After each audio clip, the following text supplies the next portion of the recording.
Poddin My Noggin, hosted by CK Sims, creating a platform to elevate, educate, and heal by creating a space where people can share their stories of struggle, triumph, and redemption. CKS Media. Hello, everyone, and welcome back to another episode of Poddin My Noggin. This week, we are joined by a Good Samaritan. I would think, that's what I would say. John David Graham, welcome to the show. Very glad to be here, CK. Thank you. On this very cold, wintry night. Yes, where are you? Well, I'm in Western Ohio right now, Okay, and fair. it's sub-zero, so we're watching all our houses to make sure they don't freeze. And what makes matters worse is I do my writing in Texas, and it snowed there last night, which is about a once in every 20-year occurrence. So everywhere I go, my butt's in a sling. Fair. I was popped onto social media earlier today and was seeing a bunch of people doing things and it was all surrounded by, I've never gotten to do this before, or first time trying something like this, and it was involving the snow. So I'm in Canada. We're also getting quite the cold snap, but I'm on Eastern Canada. We're not nearly as cold as Western Canada is right now. Central Canada is very cold right now. So, well, I hope you stay warm, and I hope your house doesn't freeze, because I know it gets cold in Ohio. You, my friend, are a interesting character. I read what you provided me in the form that everyone fills out.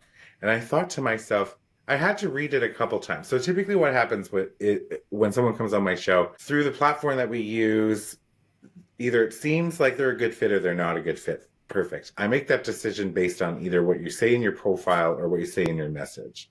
We match, and then I don't look at anything again until just before the podcast. The reason I do that is because I like authentic conversations as opposed to rehearsed or scripted or me coming up with 1,000 questions. Yeah. So about an hour ago, I sat down and I kind of went through your notes, and I had to read them twice. And I'll tell you why I had to read them twice. I loved how you started off. I'm just going to read it aloud if you don't mind. So I am very familiar with second, third, and fourth chances that many of us need to reach our goals. It is in developing what I call calloused hands and a tender heart along the way. I thought that was really quite beautiful. But I think what caused me to have to read it twice was you listing your ages next to things. So I think I read them, and then when I got to the last one, it's when your age clicked in my head. I'm not ageist whatsoever, but I think that your life so far is really cool. And I want people to hear about what you've done. But if you don't mind, could we go back to early days for John David Graham, and what made you so familiar with second, third, fourth chances? What was that? What is that story? I grew up in the 60s, and it was an extremely unstable time. In fact, when I was in elementary school in the 50s, we had drills on how to duck to avoid a nuclear attack on our schools. So we were to get under our desk, and that would save us from a Russian attack, of course. But we grew up with that reality, and polio too. So we went into the 60s, and suddenly it became political, and everything was against everything else. You were for the war, you were against the war, you were Archie Bunker, you were Meathead, you were a peacenik, you were a true-blooded American patriot. What is peacenik? I've never heard that term before. Oh, you are young. Peacenik would be someone who gave the peace symbol, who said, I'm opposed to Vietnam. So like a hippie. Oh, hippie, yeah, it would be the next step. The term originally was beatnik because they came out of the 50s, and then because you were beatnik and you were hip, and then it became hippie, and then when it became political with Vietnam, it was peacenik. It was a derogatory term, which became actually a term of endearment. So, but the country was extraordinarily divided. And the truth is that I'm seeing today very Hmm. similar. Absolutely. And the difference is that I think it's more systemic, it's more fundamental.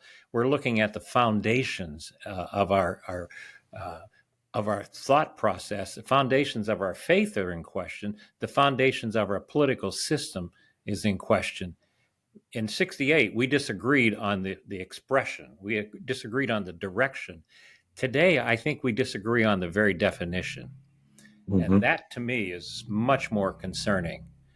So, all that chaos, then you couple in the changing of the industrial world into a service industry, the auto plants, and then the steel mills, where I grew up in Pittsburgh, where everybody worked in the steel mill. You didn't say, where do you work? You say, what trick or what shift do you work? Because that was just what they had done for 150 years. And they disappeared. So everything was unstable. And out of that, coupled with all the politics, I graduated from college with a degree in psychology and no idea what to do with it.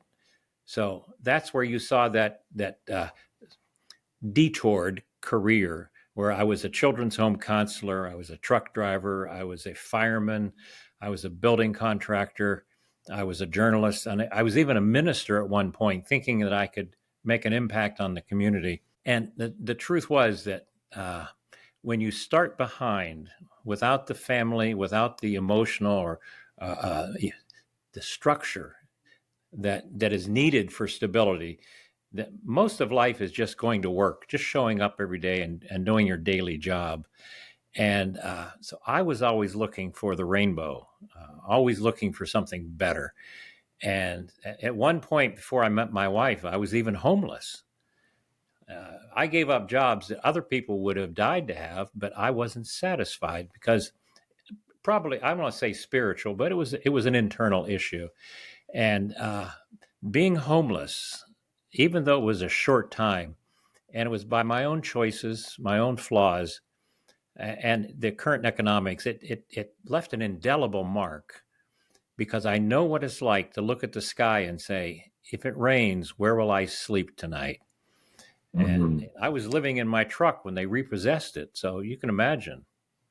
So, but I will say this, that I met my wife and she married me in spite of it. And You met your wife the when you were homeless? actually I was they repossessed my truck, and I was on my way to California at the time, so I stopped by her church thinking I can get a free meal, and one meal led to another and another, and we started dating. And she said, the first thing you've got to do, cowboy, is get a job. So Now, I have a question to ask because while I was waiting for you to join, I watched your book trailer. yeah, And would this woman be Kate? a prototype. Yeah, she's Okay. the inspiration. In fact, today is our 48th anniversary, and I put a video out there today saying that she was the prototype or the inspiration for Kate. Even though it is fictional, Hmm. obviously all fiction comes out of some reality. Uh, Absolutely. You always sort of interweave parts of your own experiences when you're writing fiction. well, the people around her said, "Don't marry him. He's a rake and a rambler. He's not stable. He's not one of us." And she did marry me, and today, I kid her sometimes saying, "You just stay with me just to prove your friends wrong." So, but the truth was that she gave me the stability, and there's something about having your best friend as a partner. So Mhm. we're not here to have children. We're not here to simply have a partnership of convenience. She's the one I want to talk to about my ideas, and she's also the one who went through all the thick and thins when we traveled from state to state, job to job after married. And I was 53 years old after 8 careers, failed careers probably, when I finally said, let's do something different.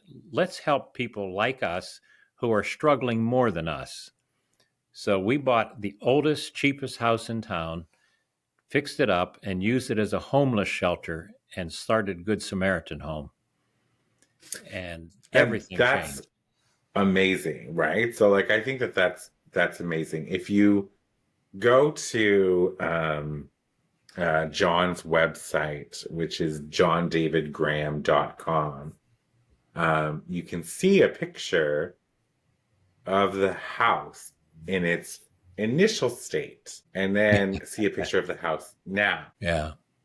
right? And so there is a marked difference there in how it looks. But okay, so my wheels are turning. So you meet your the love of your life. She gives you something that you hadn't had, I guess. She Yes, fills that's a very good somewhat way of to a put it. void. Very good. Um, and I think what's interesting is I'm noticing similarities. Like I wasn't homeless on the brink, but I went quite a number of days without eating because I was that poor, and I learned a very valuable life lesson that I like to impart on everyone is don't eat all bran when you haven't eaten for 3 days. That's right. It's like razor blades. So like there's similarities there, and then while not my partner, very similarly, meeting my best friend, what she gave that sort of stability and unconditional love helped me become the version of who I am today. So I think that that's really beautiful when you find partnerships that way. So you moving all over the place, you're working all over the place, you had many, many different jobs, right? But like, how did you go from that to let's buy an old house, fix it up, and help others? Like what helped me understand that transition? Well, my last job was as my one attempt to be civilized in the community was to be a small church minister, thinking that I could counsel and teach. But as you see today, politics can enter the church, and particularly if it's based on, do we like you? We vote for our congressmen based on how we like them. Do they make us feel good? And we do the same in the church. It doesn't matter. Do they help us? Do they enhance our belief? Do they offer leadership? Basically, it comes down to did you visit me last Friday when I was in the hospital and you should have known? And and I just, it was like being in a room and not knowing where the chairs are. I just didn't Mm-hmm. know the rules of being civilized. And that's because I grew up, I don't, uncivilized implies that it was you're living in a jungle, but some of us grew up in an emotional jungle. And so what we did was I found, and we started working with homeless people because they had been coming to my door as a pastor, and the church did not encourage helping them because they're not one of us. That probably was the divider. And Makes I was sense. very concerned that uh, what I believe is that we're accountable for our neighbors, even when our neighbors are not nice. We have to treat them nice as best we can. And homeless are not like us, perhaps, but they are us. Scratch the Mm-hmm. surface, they could be us. And so that's why we said, let's help those. If we have been outcast, let's help those who are outcast. And uh, but what happened was, in the process, the Department of Correction said, you have a shelter. We have men coming back to the community from prison who are homeless. And if they can get a place that's stable, research shows that they will likely never commit another crime. They just need a house so they can get a job. So Mm-hmm. our shelter is not a halfway house, it became a transition house. And How they long get was your shelter open before they came they came to you about that? I'd say we started in '01, and I Okay. started I started volunteering with the Department of Correction to help people while they're incarcerated, and I think it was at least 5 years. So we were remodeling the house the whole time and living And in it. but clearly doing good work as well with Yes. the homeless community. Well, what happened? The trigger was just after we were open for a year. The Department of Correction said, "We have one man who's coming out. Will you take him in your house?" And we did, but the community got wind of it, and all hell broke loose. because we were bringing in a dangerous felon, they said. And the truth was, he was black, which scared some people. He was Mm. from the city, which scared others, but mostly he wasn't us. It was the eternal other. And the truth was, he was as afraid of the white community as they were of him. And there were petitions passed, there were calls to the city council, there were ordinances passed, there were threats, there were lawsuits. It took 7 years of back and forth lawsuits before we finally cleared the final hurdle and were free to operate in the community. But Oh, what that wow. did, CK, what it taught me was, if you believe something, and if it's difficult, and if you're willing to pay the price, then that becomes an integral part of your personality and your faith. And I think of it like, we like to think that if a crisis arises, that we'll do the good thing. But I've found that it's in the little things where we try to do little good things. And so being not a witness, but an example in the neighborhood by not returning their hostility, by not giving back the same response they gave to us. Eventually, by being a good neighbor, mostly by, in the winter, I cleaned everybody's sidewalk without saying a word. And I call it snow shovel philosophy. But eventually, I joke about it, but it's true.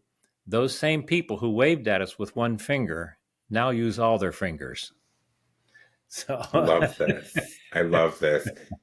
I'm really enjoying this conversation because like I'm getting this vibe from you that you have a deep-rooted faith, but it's the kind of faith that draws you in as opposed to pushes you away, right?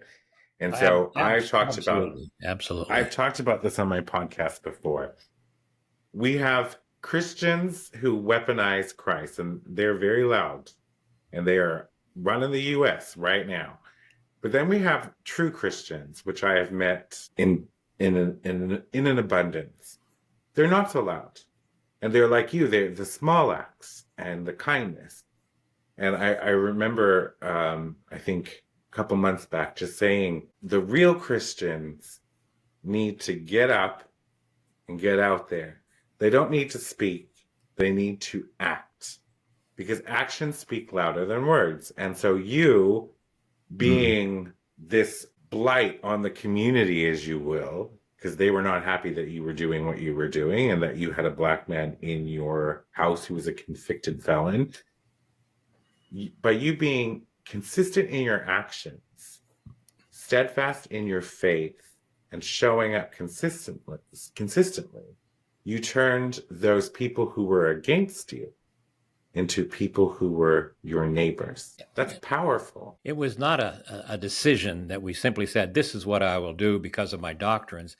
It was something we just, I think when your faith becomes a part of you, it's integral. It's like your marriage. You don't say, today I'm going to be nice to my wife because she is my wife. You say, and I'm grumpy today, but I know that I still love her, and we move on. And she's listening to me right now, so I have to thank her for this.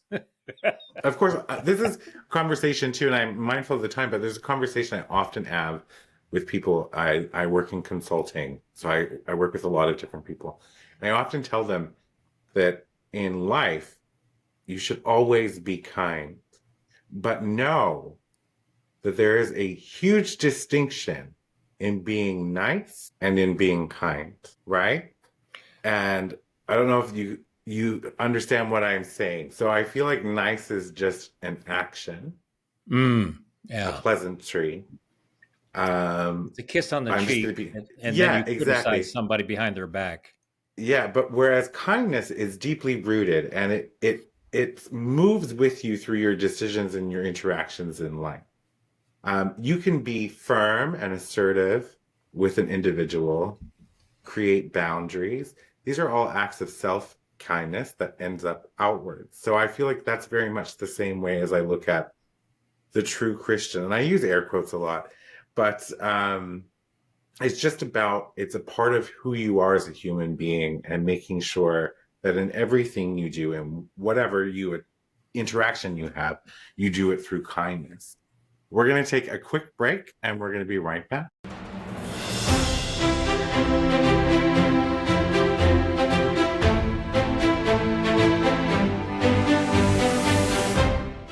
This month, join our Valentine's Quilt Sweepstakes, hosted by Poddin My Noggin and made by CK Sims. Enter for the chance to win the Valentine's quilt and matching pillow by subscribing to Poddin My Noggin's YouTube channel. The sweepstakes will run from February 1st to February 28th, when the winner will be announced. Additionally, you can receive 10 extra entries by purchasing the Easy Beginners Digital Quilt Pattern Valentine's Edition. Check out the sweepstakes rules below and access the link in the description to enter today.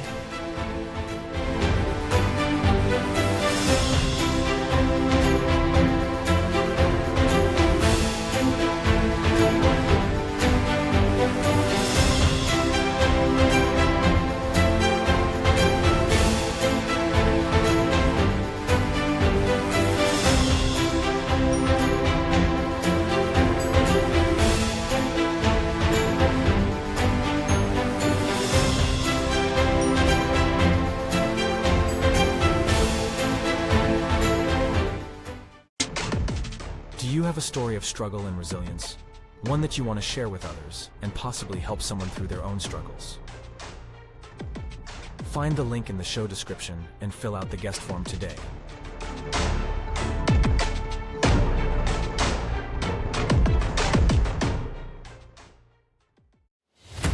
Partner today with CK Sims and Poddin My Noggin to get in front of an audience that cares.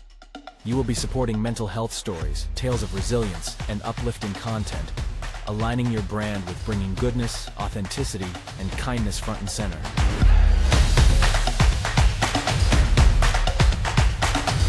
This spot could be yours.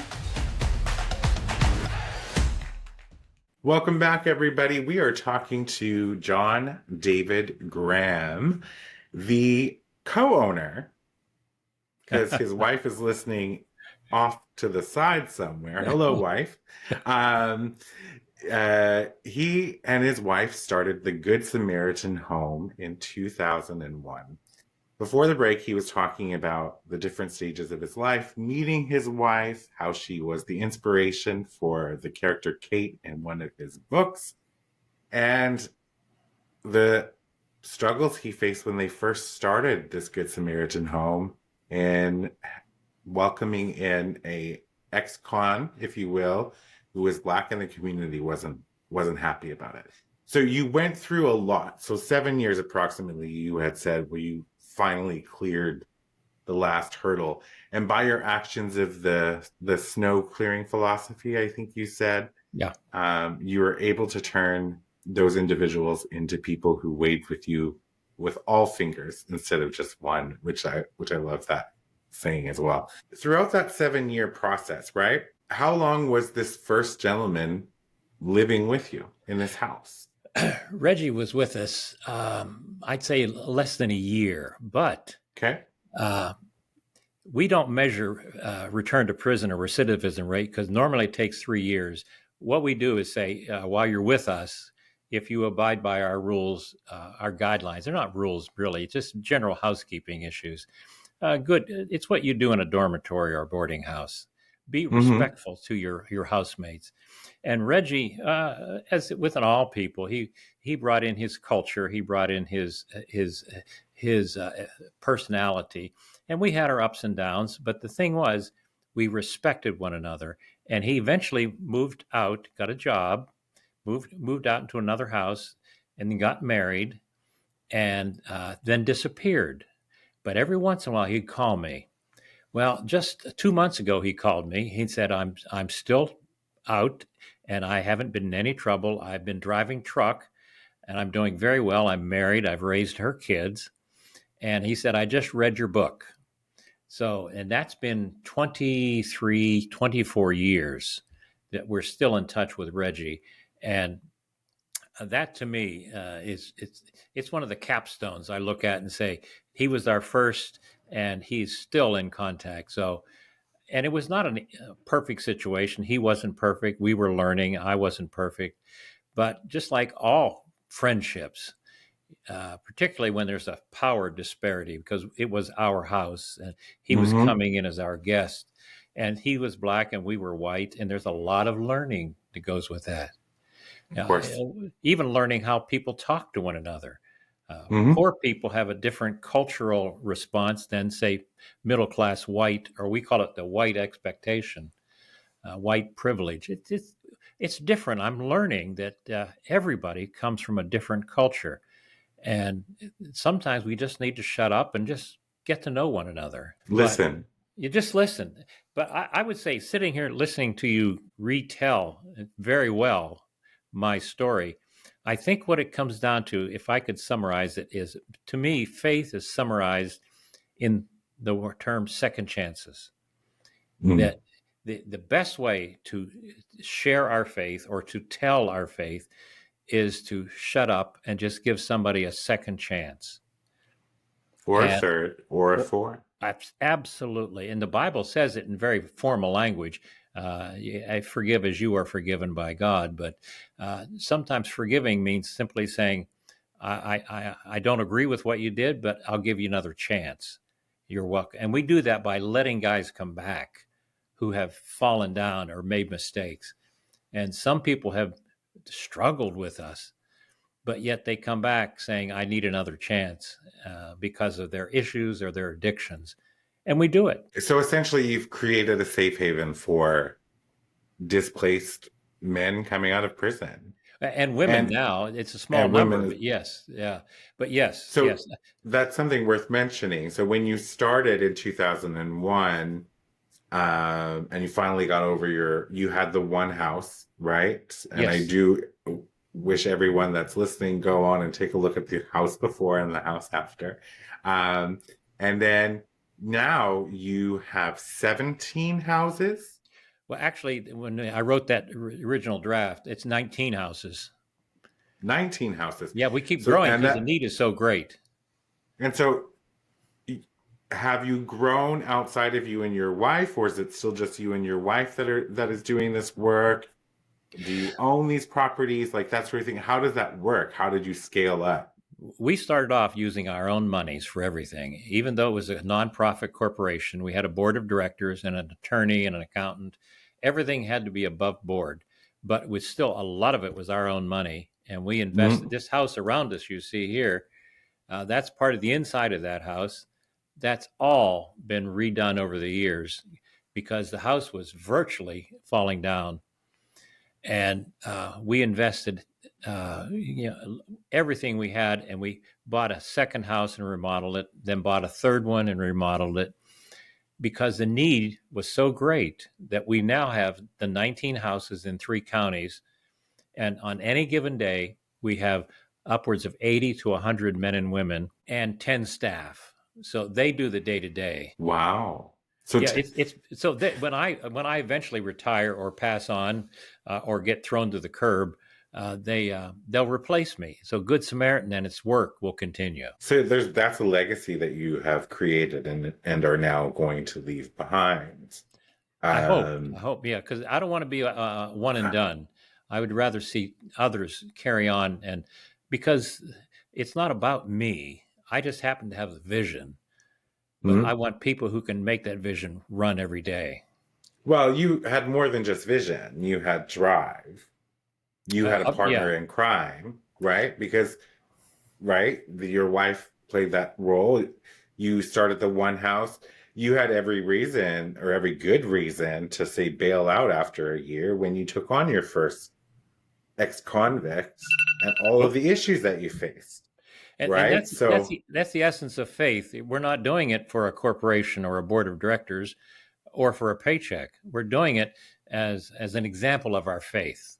and It so sounds I trite, do. but we're doing it to God.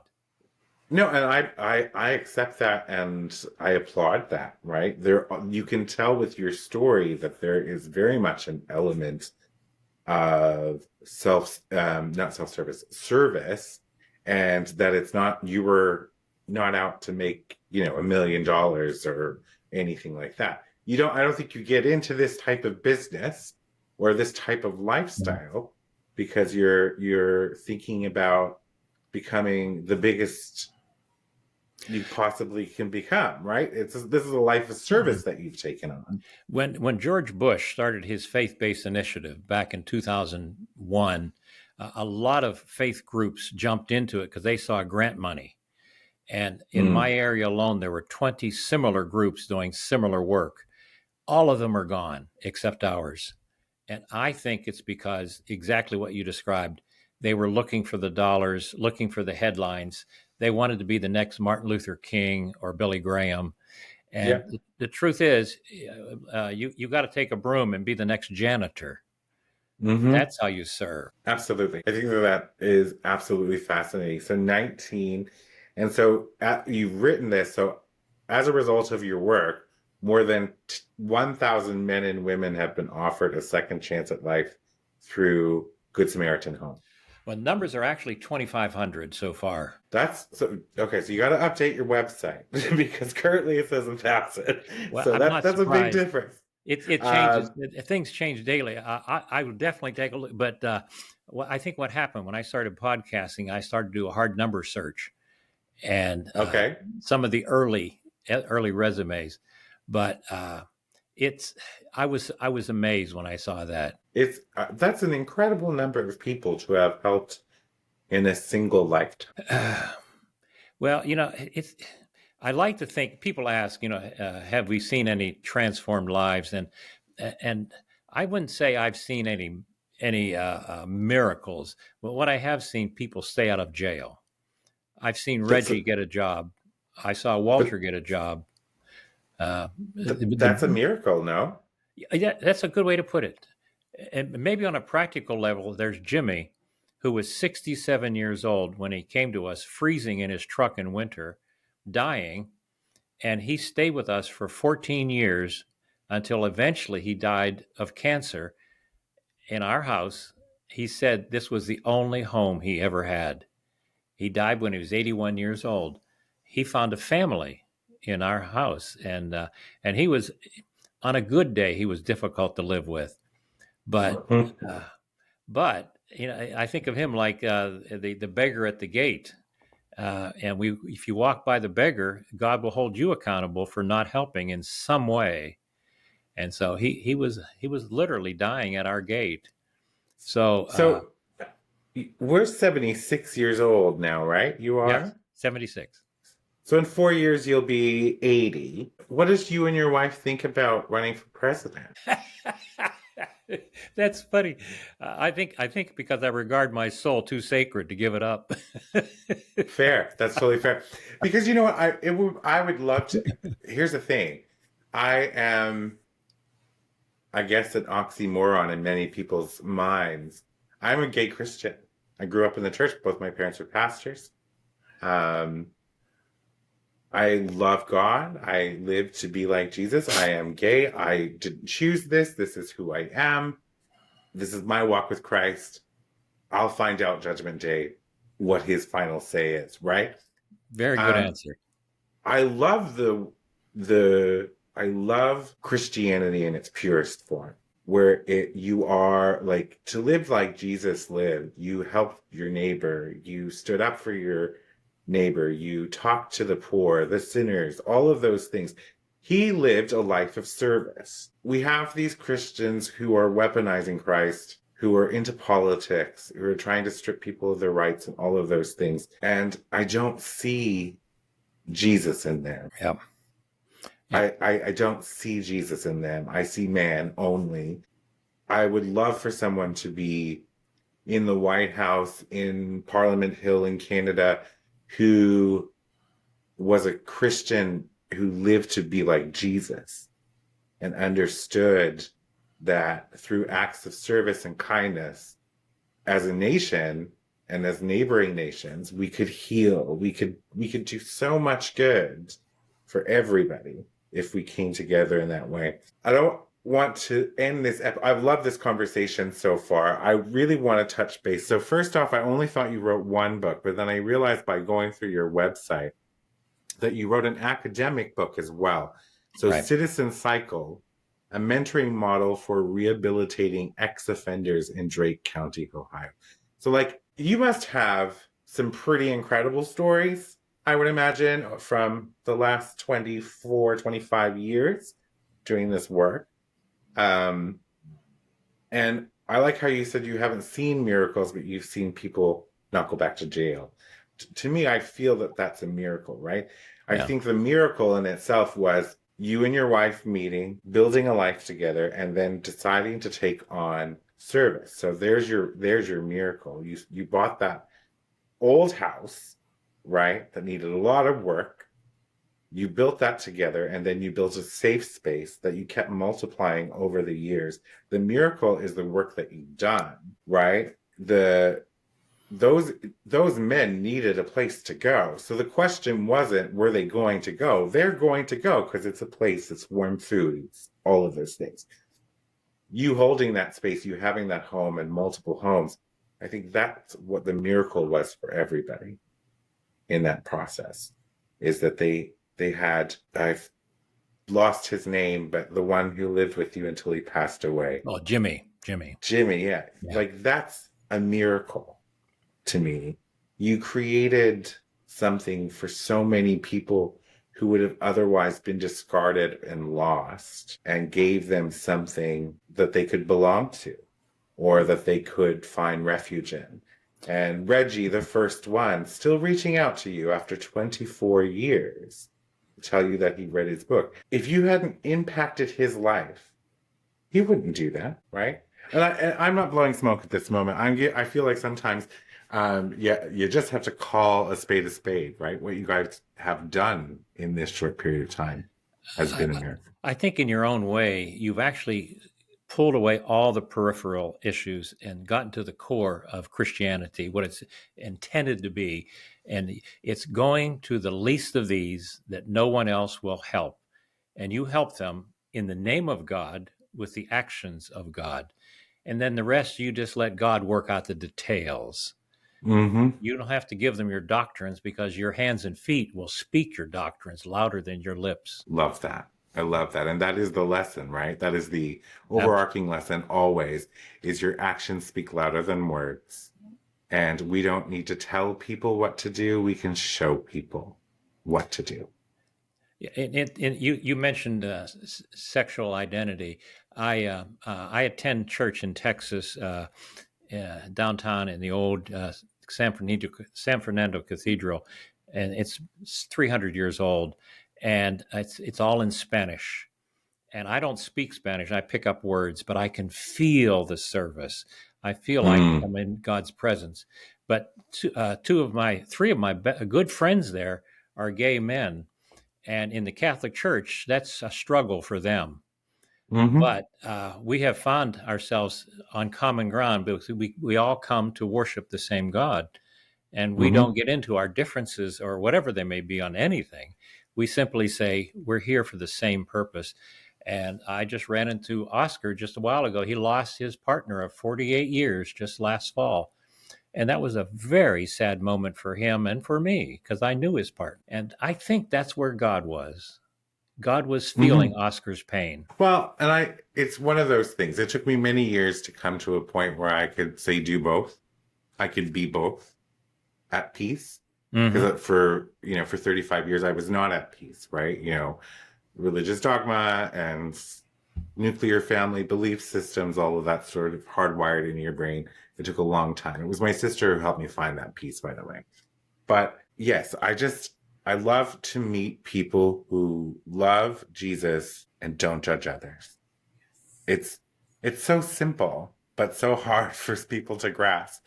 And that's why I always say, and this is how I rationalized it in my mind, is that, and this is kind of judgy, but they're not real Christians. Because if you weaponize Christ, then you're using the Bible to harm others. That was never what the Bible was supposed to do. Christ would, if he was, but I also love the ideology that if Christ were to walk into Congress today, he would be kicked out for being the woke DEI pick. That's right. right? Yeah. So it's one of those things. Like he could show up here today to all these Yeah. proclaimed Christians who throw around hate, and he would be rejected as anybody else would. Right? So it's one of those things. Your second book, the one that I watched the my gosh, trailer on, Yeah. it is as running as fast as I can. Tell us about it. Well, when I was going through the conflict and trying to explain to critics how important it was to offer somebody a second chance, I had reams of data from my research, and I approached it like trying to a debate. And I had educated people, not just people in the neighborhood, but I had attorneys and I had judges saying, "I don't care about the facts. I just don't like those people." And that told me that people learn and listen with their emotions, with their fear, and that's why we see this last election. Fear really elected Mr. Trump. He Mm-hmm. created fear, and people voted on fear. So I like to compare it to if you're going on a cruise and you're trying to convince people they need to know where the lifeboats are. So you give a documentary on lifeboat safety. Here's how you handle the ropes. Here's how you handle the life jackets. Nobody's going to listen. But if you show Titanic, the movie, and you show Jack and Rose, suddenly everybody wants to know how to find the lifeboats, because if Jack and Rose had a lifeboat, their love could have lasted forever. And Mm-hmm. so that's what running as fast as I can is. It's a Titanic story, a story of survival against the odds of Daniel and Kate. And it's a story of second and third and fourth chances that readers are not just reading it. I'm getting reviews that are emotional. They're saying, I felt Daniel. I just wanted the Daniel. He made those mistakes that I made, and then I cheered when he finally saw the truth and turned around. But I cried with him when he had that situation that I can't tell you about. But it's a real story, like Forrest Gump going through history, but learning and growing from. Instead of being crippled like Forrest, Daniel was crippled emotionally because Mm-hmm. he had been abused and he had been sexually abused by the one man he trusted, his pastor. So he had all those issues, but yet in Kate, he found acceptance and a second, third chance. And together they created a family that they both wanted. And so it's definitely a Kleenex story. But Well, I want to read it now, and I mean, I wanted to read it. So where? So for me and for people listening at home, where can they pick this book? In bookstores? Is it online? it primarily Amazon. What I'd recommend is go to my website, johndavidgraham.com, and the link to Amazon. The trailer will link you, and you can even download 2 or 3 or 4 chapters for free and take a look at it. But it's the truth is it's an easy read because it's a very readable story, and if you're not crying at the end on some level, in some way, then You're there's dead something inside. wrong. Yeah. This is Yeah, what I can say. You're I've just read it 1,000 times and I still cry at certain scenes. And I get mad at Daniel for making the same damn mistakes. well. So to me, what's interesting is that it sounds very appealing to me, but where it's bizarre because my favorite genre, I read a lot. Favorite genre is thriller suspense, and I don't know why, but like the more screwed up the and demented the story may be, I'm like, oh, this is so cool. I feel very relaxed. But then when I think about the book that you have written, that now I do want to actually read, I feel like, okay, I know that's going to probably take me on an emotional ride, right? So it's something I have to like steady myself for and sit down to read the book and enjoy the book. And if the emotions come, let them roll out, right? Sit with them. Um, so I'm weird like that. So, but I do want to read it because you just mentioned a couple things that I was like, oh, okay, I didn't think of that, or so now I want to know what's at the end, the last mistake that he does. Um, Events happen in life and it's not your fault and it's not your mistake. It just happens. The mhm. Bible says it rains on the just and the unjust. And when things that are unfair happen to us, we rail out. Sometimes we rail against our neighbors or against God. But that's where the real learning comes, because life is hard and shit happens, as we say. And what are you Mhm. going to do with it? And I just read a piece in the from the Atlantic magazine just tonight about how there's a tendency for Christians to pray for success or pray for popularity or pray for wealth. And he said, it doesn't happen that way. You pray to get through the hard times, and then you work at getting through it. And if you're rich or poor, it's irrelevant. It's how you live toward one another. And Daniel's greatest learning comes at the end when he has to live through some of that raw, raw life that he had come against him. And ironically, there's one scene, I will tell you this, that he had taken in a man from prison that he felt was unjustly imprisoned.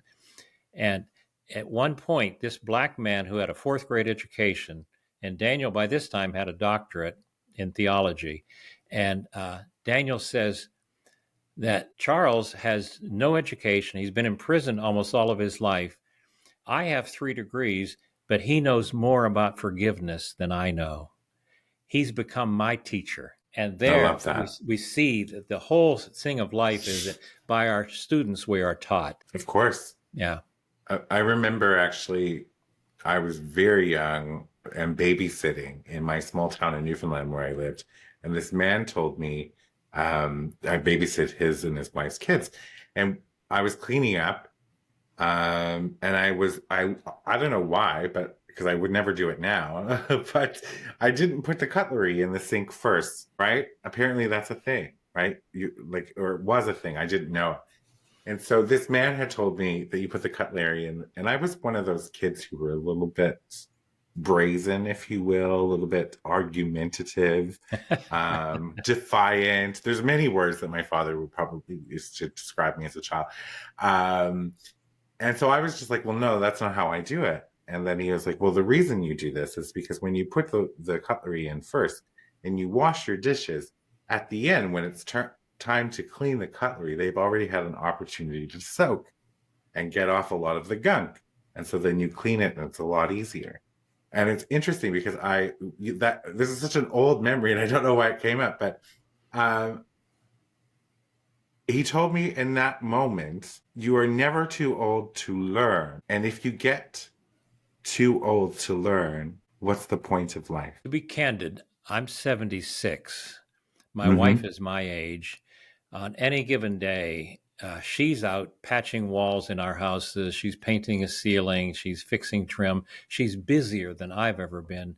But I feel like with all these projects that I'm 36, and I just hope I can get another 20 years in because I have so much I want to do, including 1 or 2 more sequels to tell more second chance stories. That would be wonderful. But I mean, I think that's the best part, though, right? So at 61, you finished your doctorate. Right. At 75, you published your award-winning debut novel. So, and then at 76, you took an acting job as an extra on a television series. So, like, that's fascinating. And what I love also about you right now is ageism does exist in this world, right? So if I were to meet you in the street, I would never guess that you were 76-year-old. You don't present or you don't act 76-year-old. You don't look 76-year-old. In my mind of what I think I envision 76 years old to look like, which is being constantly redefined anyway, every day that I continue to live.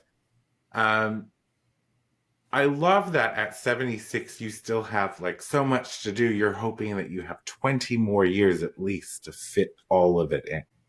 That zest for life and that zest for service, like I think that's going to serve you well in aging well, being healthy. So I have another question because I'm being mindful of time. So is the first house that you purchased, the one that you're in right now, you said, Yes. is this your primary residence? Yes, we've been here since 2001, and we tried to restore it to its 1879 feeling. And so I want people to come in and just breathe and relax. And so it's not a program house. It's where we do our administrative, obviously, but it's my retreat too, because dealing with people who are emotionally struggling and physically struggling is exhausting. Of So course. yeah, and that's what I do when I write. It's my way to get away and to try to think through something without distractions. And no matter how noble your intent, people can be exhausting. Absolutely. Without question. Yeah, and I'm Yeah, an introvert too, absolutely. so I prefer being alone, quite frankly. I am the exact same way, but also have a heart for others and the world and just want people to be kind to each other. And Yeah. why my way of trying to spread that message is to start a podcast and talk to really incredible people like such as yourself. Well, this is So, probably the most fun I've had in a long time, so it goes two ways. well, I appreciate that. And it's about the conversations, right? I like, yeah, you catch so many wonderful things when you're just having a conversation as opposed to like bullet Well, I point give you the questions. credit because you're directing it, so thank you, CK. Well, thank you, John David Graham. Not, and I have to tell this.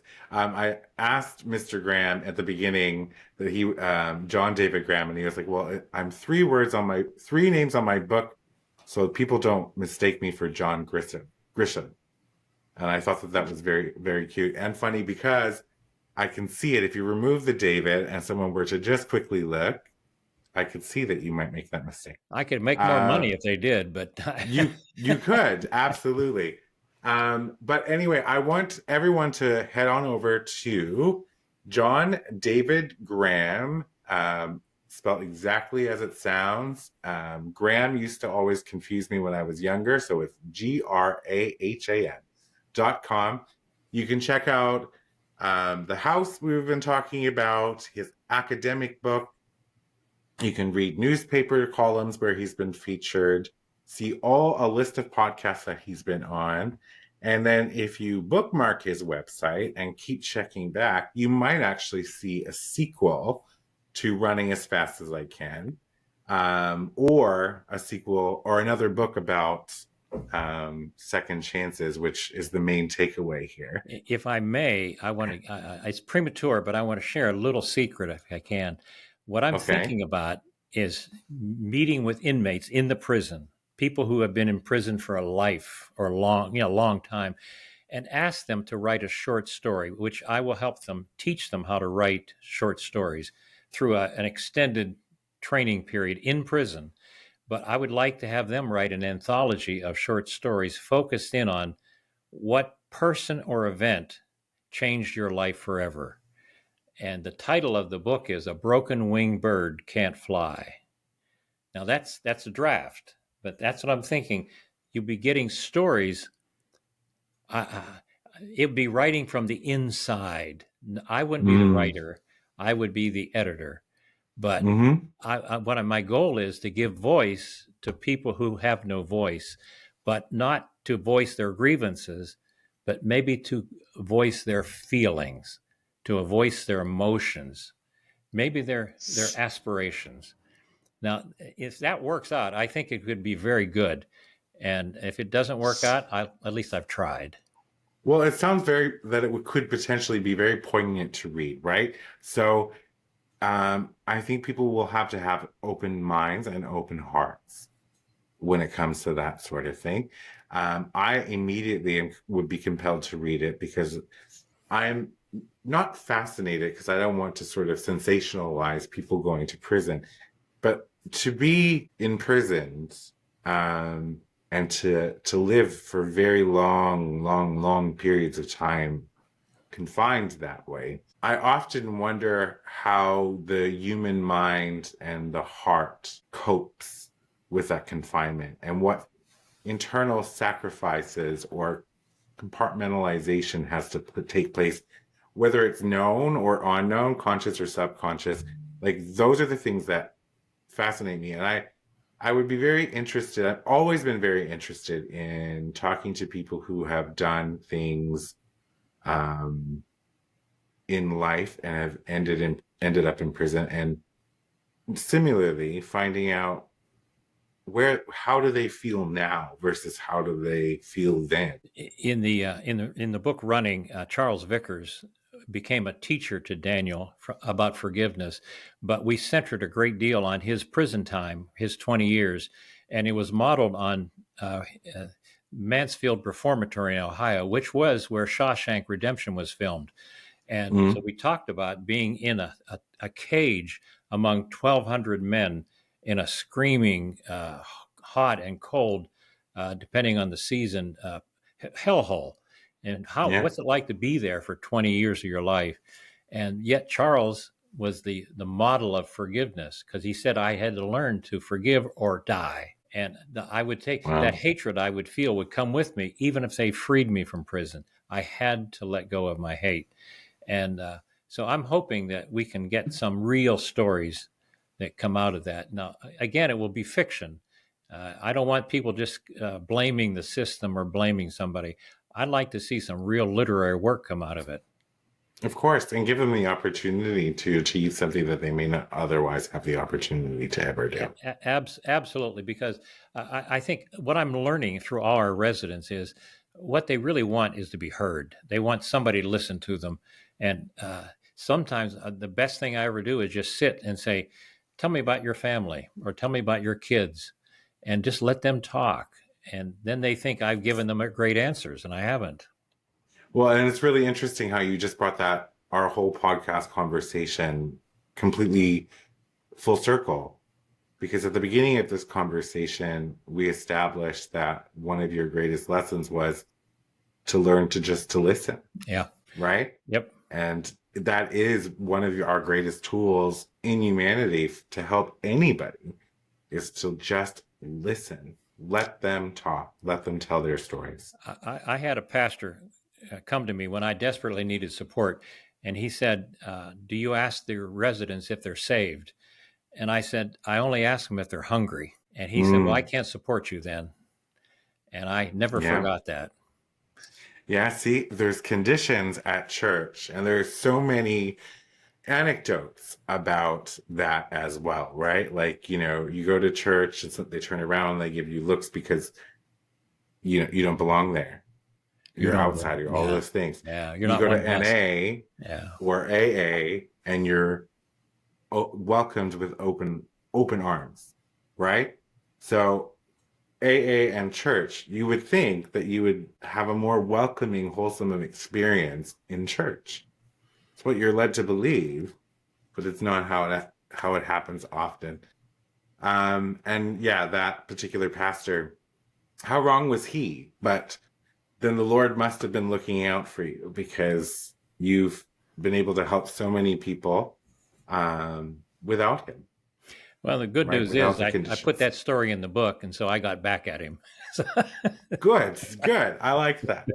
Well, this has been an absolute treat for me to get to speak with you. I wish you continued success in your life, in your marriage, in your ventures in helping others, in your books and endeavors. I will bookmark your page. I am going to purchase Running as Fast as I Can, because but I won't read it right away. I will read it when I feel like, okay, I need that maybe emotional release, or I'm prepared to have that emotional roller coaster. But I am very interested in reading it. Thank you very much for being on the show. My absolute pleasure. It's been a hard day because of the cold weather, watching all the work we have to do, and I get grumpy in the gray weather.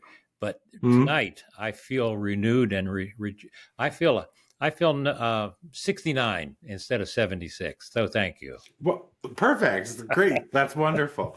I appreciate that.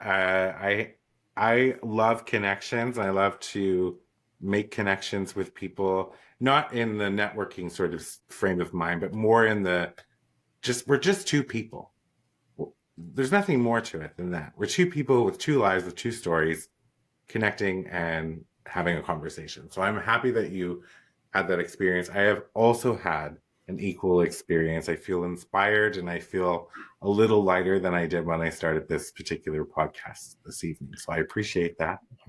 Thank you, CK. Thank you. Say hello to your wife for me. I know she can hear me, but say hello. And I wish you all the very best. Thank you so much for being on the show. To everyone out there watching, go get the book, Running as Fast as I Can, by John David Graham. And until next time, go out there and live your wildest dreams.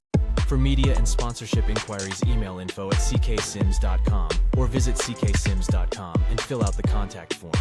Be sure to subscribe so you don't miss an episode. A new episode airs every Saturday. CKS Media.